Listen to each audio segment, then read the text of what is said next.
Continue. We're going to start with the question, what is ritual? Now, you can immediately jump to all different kinds of religious ritual and all that kind of stuff, but I like to ask the group, when you wake up in the morning, which do you do first? Brush your teeth or have something to drink? I used to have my coffee, then brush my teeth. Now I reversed it because I actually prefer that. Because I've been using whitening toothpaste, so let's clean it before I put more shit on. So which do you do first? Do you have something to drink or brush your teeth? Brush your teeth. Brush your teeth first. Brush my teeth. Brush my teeth. Teeth. Yeah, I can't do anything until I brush my teeth. Yeah. I'd have to wake up first.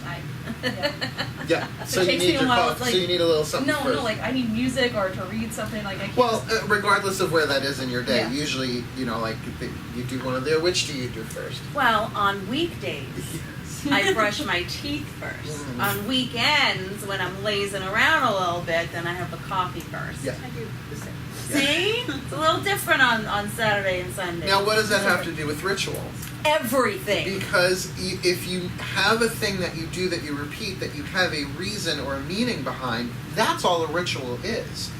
And I learned from Carolyn Mace, one of my favorite teachers, MYSS, if you ever want to look her up. She says that our lives are filled with unconscious rituals. We don't even, they're like grooves we just get into. That goes into archetypal dynamics and Morning all that. ritual or afternoon ritual, depending on what shift you work. There's usually a pre-work ritual. Usually, if it's in the morning, you get up, or you shower, or you shower the night before. You feed the cats, you stab the cat, insulin, Yeah. and Not violence. pour a Meditation. cup of coffee, wake up for a couple of minutes, and then it's. I have it down timed. I look at the all right. Time to do this now. And I look at the clock. Ms. Mace, she hates being called that, sorry, Caroline says that if you really look at the first 30 minutes to an hour of your morning ritual and you look for the power in it, you look for the symbolism in it, like if you take a shower, and I'll put this in witch terms, you're purifying by water, right? If you're praying, whatever it is that you do, that there's an element correspondent to it. Like for a week, just write down what you do every morning. This isn't homework, but it's a good thing to do. Just write down, what do I do every morning?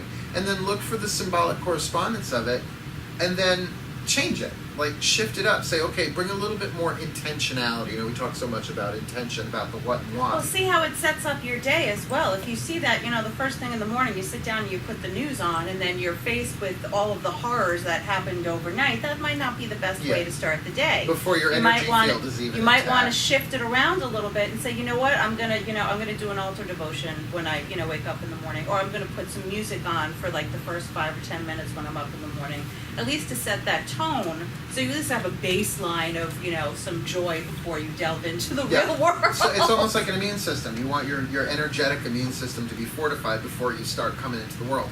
First thing I do every morning is I have a 10-second prayer. Deity of choice, I surrender this day to you. You be in charge. You be the boss. You show me what to do.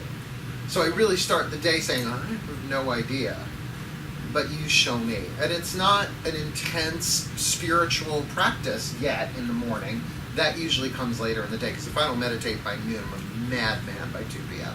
I squish cats because usually when I open my eyes, they're right here, waiting for breakfast. My boys are like, screw your practice, where are the bits? Where's our food? Where are the cookies? That's the first thing, actually, in the morning before anything is, God forbid I don't feed the cats. We're ruled by cats. So just to give you that definition of a ritual is any action with meaning that's repeated. Then you really can ritualize your entire day. And I think more important, be aware of your unconscious rituals. That you can actually catch yourself, and this happened to me a lot when I did it for that first week. Like, why am I doing this? It's just what I do. People say, it's just what I do every morning. It's like, yeah, but why? The what is not as important as the why. Why? Is it lifting you up or pushing you down? Is it helping you feel better? Is it freaking you out? Just to be aware of that, because the witch, you could say every thought is a prayer, every word is a spell, but then every action really has a component of ritual to it if it's repeated. So the power is in the witch. This is just another way of fine-tuning your energy, your vibration, your choices as you go throughout your day. Good?